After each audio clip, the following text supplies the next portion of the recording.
പുള്ളിയുടെ version, honey റോസിന്റെ version, ഇവരെ രണ്ടുപേരും സപ്പോർട്ട് ചെയ്യുന്നവരുടെ വേർഷൻ, നിഷ്പക്ഷരുടെ വേർഷൻ, വഴിയെ പോകുന്നവരുടെ വേർഷൻ, അങ്ങനെ ഒരുപാട് വേർഷൻസ് ഇറങ്ങിയിട്ടുണ്ട്. നമുക്ക് ജസ്റ്റ് അതൊന്ന് അനലൈസ് ചെയ്തങ്ങ് പോവാം. അതിലൊരു ചൊല്ലുണ്ടല്ലോ, അമ്മയെ തല്ലിയാലും രണ്ട് പക്ഷം. ഇപ്പം രണ്ട് പക്ഷങ്ങളും തമ്മിലുള്ള അടിയാണ്. രണ്ടല്ലിപ്പോ ഹണിറോസും ബോച്ചയായിട്ടുള്ള പ്രശ്നമാണ്. ഇപ്പൊ അവരുടെ ആർമികൾ തമ്മിലുള്ള പ്രശ്നങ്ങളാണ്. ആർമിയുടെ കാര്യമൊന്നും പറയണ്ട. ഞാൻ കണ്ട ഒരു കമന്റ് ആണ്, ഒരുപാടെണ്ണം കണ്ടതിൽ ഈ ഒരു സാധനം കണ്ടു കഴിഞ്ഞപ്പോ എന്താണെന്ന് എനിക്ക് തന്നെ തോന്നിയില്ല. തുടങ്ങി വെച്ചത് അവളാണെങ്കിലും തീർക്കുന്നത് ബോച്ചയായിരിക്കും. നമുക്ക് ആർട്ടിക്കിൾ 19 പ്രകാരം നമ്മുടെ സ്വന്തം റൈറ്റ് ടു സ്പീച്ച് ഉണ്ടല്ലോ. വഴിയിൽ ഒരു പുള്ളി ഒരു പഴംപൊരി ജോക്സ് ആണ്. പഴംപൊരി അതോ എനിക്ക് തോന്നുന്നു ഇപ്പൊ നടന്നിരിക്കുന്ന ഈ കാര്യങ്ങളൊക്കെ ഒരു റെഫറൻസ് ആക്കി വെച്ച് ഇതുവരെ നടന്നതൊക്കെ നടന്നു എല്ലാം ശരിയാണെന്നോ അല്ലെങ്കിൽ ക്ഷമിക്കപ്പെടേണ്ട കാര്യമാണെന്നോ ഞാൻ പറയുന്നില്ല. ബോച്ച പോലെയുള്ളവരോ അല്ലെങ്കിൽ മറുവശത്ത് നിൽക്കുന്നവരോ അവർ ചെയ്യുന്ന കാര്യങ്ങളിൽ എന്തെങ്കിലും ഒരു തെറ്റുണ്ടായിരുന്നു എന്ന് അവർക്ക് തോന്നുകയാണെങ്കിൽ അവരത് തിരുത്തി മുമ്പിലേക്ക് പോവുകയാണെങ്കിൽ നല്ലത്.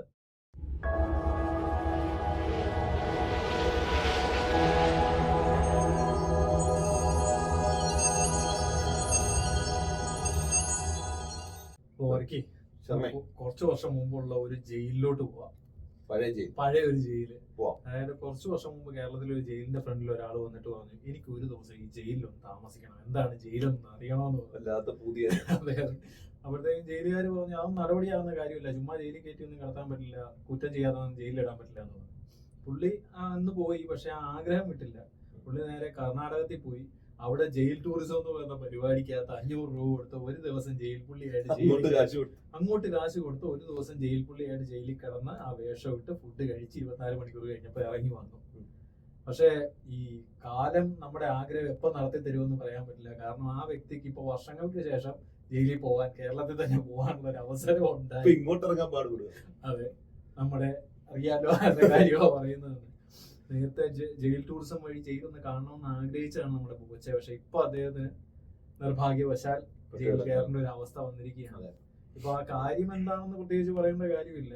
ആ കാര്യം എന്താണെന്ന് പുള്ളിയുടെ വേർഷൻ, ഹണി റോസിന്റെ വേർഷൻ, ഇവരെ രണ്ടുപേരും സപ്പോർട്ട് ചെയ്യുന്നവരുടെ വേർഷൻ, നിഷ്പക്ഷരുടെ വേർഷൻ, വഴിയെ പോകുന്നവരുടെ വേർഷൻ, അങ്ങനെ ഒരുപാട് വേർഷൻസ് ഇറങ്ങിയിട്ടുണ്ട്. നമുക്ക് ജസ്റ്റ് അതൊന്ന് അനലൈസ് ചെയ്തങ്ങ് പോവാം. കോടതിയുടെ വേർഷൻ എന്ന് പറഞ്ഞാല് നിയമസംഹിതയുടെ 75 സെക്ഷൻ പ്രകാരമാണ് 1-4 പ്രകാരം.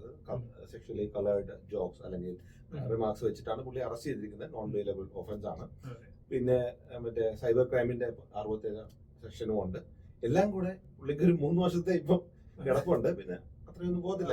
ഇപ്പോഴത്തെ അല്ലെങ്കിൽ 3 വർഷം എന്ന് പറയുന്നൊന്നും പോയില്ല. എനിക്ക് തോന്നുന്നു പുള്ളി ആ ജയിലിലേക്ക് പോയ പോക്കൊക്കെ കണ്ടിട്ട് വഴിയെ പോയവർക്കൊക്കെ ടാറ്റയൊക്കെ കൊടുത്ത് ഹോട്ടലിൽ നിന്ന് ഫുഡ് കഴിക്കാൻ പോകുന്നിട്ട് അങ്ങനെയൊന്നും കിടക്കുമെന്ന് തോന്നുന്നില്ല. പക്ഷെ ഇതിന്റെ പുറകിലൊരു അണ്ടർലൈൻ വലിയ ഫാക്ടർ ഉണ്ട്. എന്തുകൊണ്ട് പുള്ളി ജയിലിൽ പോകേണ്ടി വരുന്നു, അല്ലെങ്കിൽ എന്തുകൊണ്ട് ഈ പ്രശ്നം ഉണ്ടാകുന്നു എന്നൊക്കെയുള്ള ഒരുപാട് കാര്യങ്ങളുണ്ട് അല്ലേ. അതെ, നാട്ടിലൊരു ചൊല്ലുണ്ടല്ലോ, അമ്മയെ തല്ലിയാലും രണ്ട് പക്ഷം.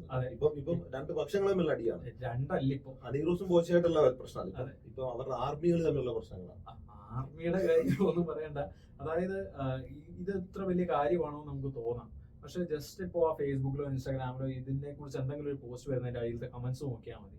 ഞാൻ കണ്ട ഒരു കമന്റ് ആണ്, ഒരുപാടെണ്ണം കണ്ടതിൽ ഈ ഒരു സാധനം കണ്ടു കഴിഞ്ഞപ്പോൾ എന്താണെന്ന് എനിക്ക് തന്നെ തോന്നിയില്ല. തുടങ്ങി വെച്ചത് അവളാണെങ്കിലും തീർക്കുന്നത് ബോച്ചയായിരിക്കും. എന്തൊക്കെയാണ് ആളുകൾ ഉദ്ദേശിക്കുന്നതെന്ന് എനിക്കറിയില്ല. ഒരു നല്ലൊരു ശതമാനം ആളുകളെ നെഗറ്റീവോ പോസിറ്റീവോ ആയ രീതിയിൽ ഇവർ രണ്ടുപേരും ഇൻഫ്ലുവൻസ് ചെയ്യുന്നുണ്ട്, അല്ലെങ്കിൽ ഇവർ രണ്ടുപേരും ചെയ്യുന്ന കാര്യങ്ങൾ ഇൻഫ്ലുവൻസ് ചെയ്യുന്നുണ്ടെന്നുള്ളതാണ് ഒരു സത്യം. എന്ത് തോന്നുന്നു, ഇതില് ഏത് ഭാഗത്താണ് ന്യായം എന്ന് വല്ലതും തോന്നുന്നുണ്ടോ? കോടതി കിടക്കുന്നതായിട്ട് പറഞ്ഞ് ഞാനത് തോന്നുന്നില്ല.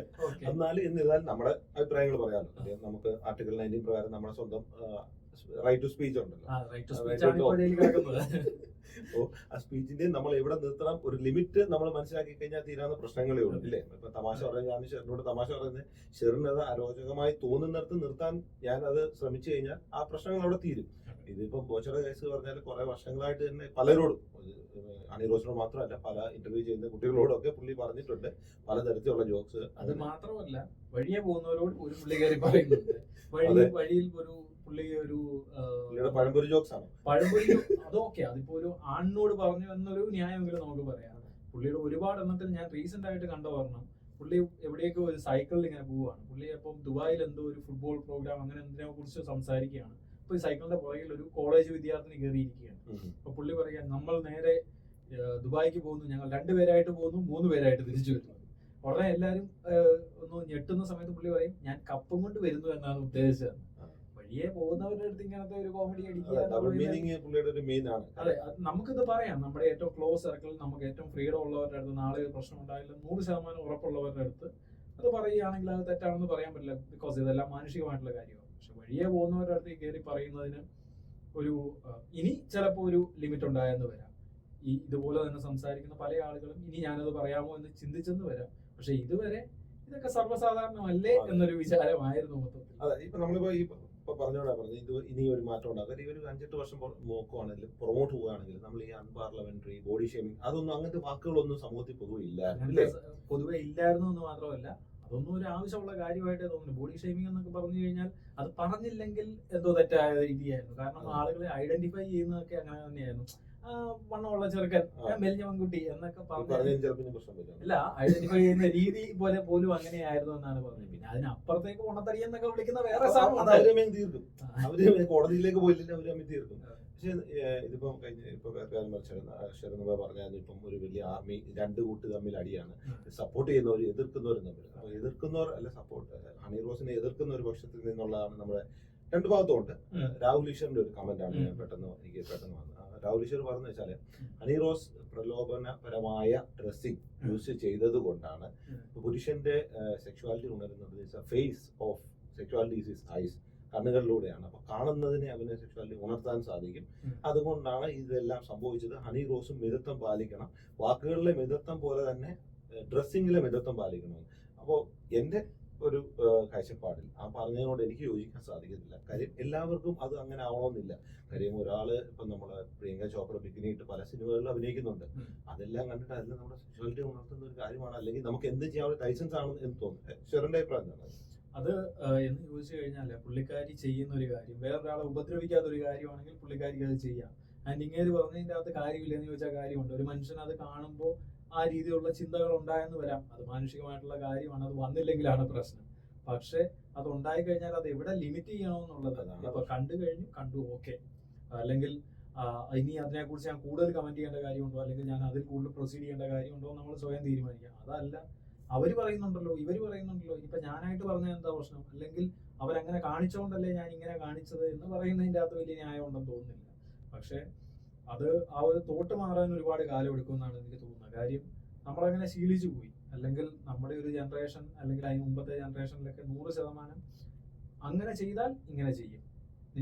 നമ്മളിപ്പോ സ്കൂളിലൊക്കെ ശ്രദ്ധിച്ചിട്ടുണ്ടോ, ഒരു കാര്യം ഒരു കുട്ടിയെ പിടിക്കുകയാണെങ്കിൽ പറയും ഞാൻ മാത്രമല്ല അവര് ചെയ്തല്ലോ എന്ന് പറയും. അത് പൊതുവെ ഒരു ധാരണയുണ്ട്, 10 പേര് ചെയ്ത് കഴിഞ്ഞാൽ ഒരു തെറ്റല്ലാതാവും. പക്ഷെ അതൊരു നിയമത്തിന്റെ പെർസ്പെക്റ്റീവ് ചിന്തിക്കുമ്പോൾ തെറ്റ് തന്നെയാണ്, ചെയ്ത് തെറ്റാണ്. കാര്യം നമുക്ക് നമ്മുടെ ലിമിറ്റേഷൻസ് അറിഞ്ഞ് നമുക്ക് പ്രവർത്തിക്കാനോ സംസാരിക്കാനോ പറ്റിയാണ്. ഒരുത്തനെ ഇപ്പം ഷെറിന്റെ അധികാരം എന്റെ മൂക്കിന്റെ തൊട്ടടുത്ത് വരെ ഉള്ളൂ. അത് കഴിയുമ്പോൾ എന്റെ ഏരിയയാണ്, എന്റെ സ്പേസ് ആണെന്ന് മനസ്സിലാക്കി അതിനൊരു നമുക്കൊരു തലച്ചോറിന് സാധനം ഉണ്ടല്ലോ, നമ്മുടെ ചിന്തകൾക്കപ്പുറം തലച്ചോറിനെ യൂസ് ചെയ്ത് ആ ലിമിറ്റ് നമ്മൾ കീപ്പ് ചെയ്ത് കഴിഞ്ഞാൽ പ്രശ്നങ്ങൾ തീരാന്നേ ഉള്ളൂ. എനിക്ക് തോന്നുന്നു ഇപ്പൊ നടന്നിരിക്കുന്ന ഈ കാര്യങ്ങളൊക്കെ ഒരു റെഫറൻസ് ആക്കി വെച്ച് ഇതുവരെ നടന്നതൊക്കെ നടന്നു എല്ലാം ശരിയാണെന്നോ അല്ലെങ്കിൽ ക്ഷമിക്കപ്പെടേണ്ട കാര്യമാണെന്നോ ഞാൻ പറയുന്നില്ല. പോച്ച പോലെയുള്ളവരോ അല്ലെങ്കിൽ മറുവശത്ത് നിൽക്കുന്നവരോ അവർ ചെയ്യുന്ന കാര്യങ്ങളിൽ എന്തെങ്കിലും ഒരു തെറ്റുണ്ടായിരുന്നു എന്ന് അവർക്ക് തോന്നുകയാണെങ്കിൽ അവരത് തിരുത്തി മുമ്പിലേക്ക് പോവുകയാണെങ്കിൽ നല്ലത്. തിരുത്താതിരിക്കുമോ എന്നുള്ളത് അവരുടെ സ്വാതന്ത്ര്യം. അതിനനുസരിച്ച് ആളുകൾക്ക് കമന്റ് ചെയ്യാം, പ്രവർത്തിക്കാം. പക്ഷെ ഒരു കാര്യം നടക്കുമ്പോഴാണല്ലോ അതിന്റെ ഔട്ട്കമ്മിൽ നിന്നാണല്ലോ നമ്മൾ കാര്യങ്ങൾ മനസ്സിലാക്കുന്നത്. അപ്പൊ അതിനെ പോസിറ്റീവായിട്ട് അവർക്ക് മനസ്സിലാക്കാൻ പറ്റുകയാണെങ്കിൽ അത്രയും നല്ലതെന്ന് എനിക്ക് തോന്നുന്നു. എന്ത് തോന്നുന്നു? ഇപ്പം വീണ്ടും ഓരോരുത്തരെ സപ്പോർട്ട് ചെയ്യുന്ന എതിർക്കുന്ന കാര്യമൊക്കെ പറഞ്ഞു. ഫറാഷിബില എന്ന് പറഞ്ഞ ഒരു നടിയാണ്, ഒരു സ്ത്രീയാണ്, ഒരു വിമൻ ആക്ടിവിസ്റ്റ് ആണ്. അവര് പോലും ഹണി റോസിനെ എതിർത്ത് കമന്റ്, ഹണി റോസിനെതിരെ, അതായത് പുരുഷന്മാരിലെ ഈ പറഞ്ഞ പോലെ സെക്ഷുവാലിറ്റി ഉണർത്തുന്ന രീതി ഡ്രസ്സിങ്ങുകൾ ഹണി റോസ് ചെയ്യുന്നു എന്ന് കമന്റ് ഇട്ട് ഒരു പോസ്റ്റ് ഇട്ട് കണ്ടപ്പോൾ എനിക്ക് അതിശയം തോന്നിയില്ലേ. സ്ത്രീകൾ പോലും കുറച്ചുപേര് ഹണി റോസിനെതിരായിട്ട് നിൽക്കുന്നുണ്ട്. പൊതുവെ എനിക്ക് അങ്ങനെ കാണുന്ന ട്രെൻഡ് അതാണ്. സ്ത്രീ പുരുഷനെന്നൊന്നുമില്ല, എല്ലാ ആളുകളുടെ ഇടയിൽ ഒരു പകുതി ആളുകളുടെ ഭാഗത്ത് പുള്ളിക്കാരുടെ ഭാഗത്ത് തെറ്റ്, ബാക്കി പകുതി ആളുകളുടെ ഭാഗത്ത് ഇങ്ങേരുടെ ഭാഗത്ത് തെറ്റ് എന്ന് പറയുന്നവരുണ്ട്. അവർക്ക് അവരുടേതായ ന്യായമുണ്ട്. അതിനെക്കുറിച്ച് നമ്മൾ കൂടുതൽ കമന്റ് ചെയ്തിട്ട് കാര്യമൊന്നുമില്ല. ആ തോട്ട്സ് ഒന്നും മാറാനൊന്നും പോകുന്നില്ല. അത് അവരായിട്ട് ഇപ്പൊ നമ്മൾ നേരത്തെ പറഞ്ഞ പോലെ ഈ ഔട്ട്കമ്മിൽ നിന്ന് അവർക്ക് എന്ത് മനസ്സിലാകുന്നു അതിനനുസരിച്ച് തിരുത്താനുണ്ടെന്ന് അവർക്ക് തോന്നിയാൽ അവർക്കത് ചെയ്യാം. പക്ഷെ ഇപ്പൊ ഈ ആക്ട്രസിന്റെ കാര്യം പറഞ്ഞ പോലെ ഈ നമ്മുടെ ഹണി റോസ് ഈ പ്രശ്നം അവതരിപ്പിക്കുമ്പോൾ അന്ന് തന്നെ അമ്മയുടെ ഒരു നോട്ടീസ് വന്നിരുന്നു, ഫുൾ സപ്പോർട്ട് ഇഞ്ചി പൊളിക്ക് മുത്തേ എന്നൊക്കെ പറഞ്ഞ് സാധനം വന്നിരുന്നു. പക്ഷെ എന്ത് തരത്തിലുള്ള സപ്പോർട്ടാണ് കൊടുത്തതെന്ന് എനിക്കറിയാൻ മേല. എന്തെങ്കിലും ഇനി സാക്ഷി പറയുകയോ അല്ലെങ്കിൽ എക്സ്റ്റേണൽ ആയിട്ടുള്ള ഒരു എയ്ഡ് കൊടുക്കുകയോ എന്താണെന്ന് എനിക്കറിയില്ല. അങ്ങനെ ഒരു സാധനം വന്നു. പക്ഷെ at the same time WCC എന്ന് പറയുന്ന സിനിമയിലെ സ്ത്രീകളുടെ സംഘടന അവരിതിനെക്കുറിച്ച് ഇതുവരെ പൊതുവായിട്ടൊന്നും സംസാരിച്ച് ഞാൻ കേട്ടില്ല. ഇനി രഹസ്യമായിട്ട് വിളിച്ചോ പറഞ്ഞോ എന്ന് എനിക്കറിയില്ല. പുള്ളിക്കാരി മെമ്പർ അല്ലാത്തതുകൊണ്ട് കൺസിഡർ ചെയ്യാത്ത കാര്യമാണോന്ന് എനിക്കറിയില്ല. പക്ഷെ അതൊരു ന്യായമല്ലല്ലോ. മെമ്പേഴ്സിന്റെ നോക്കി കഴിഞ്ഞാൽ എന്റെ അറിവില് 65 പേരെങ്ങാണ്ട് വെച്ച് തുടങ്ങിയതിൽ ഇപ്പൊ 19 പേരെങ്ങാണ്ടേ ഉള്ളൂ എന്ന് എനിക്ക് തോന്നുന്നു. അങ്ങനെയാണെങ്കിൽ 19 പേർക്ക് വേണ്ടി മാത്രമുള്ള WCC എന്ന് പറഞ്ഞാൽ മതിയല്ലോ. പക്ഷെ അതല്ല, ഇനി രഹസ്യമായിട്ട് വല്ലോ ഇത് കൊടുത്തിട്ടുണ്ടോ ഞങ്ങൾ പറഞ്ഞിട്ടുണ്ടാവും എന്നറിയില്ല. എനിക്ക് തോന്നുന്നു WCCക്ക് എതിരെയും ഹണി റോസ് ഇതിനു മുമ്പ് സംസാരിച്ചിട്ടുണ്ടോ എന്ന് എനിക്കൊരു ഡൗട്ട് ഉണ്ട്.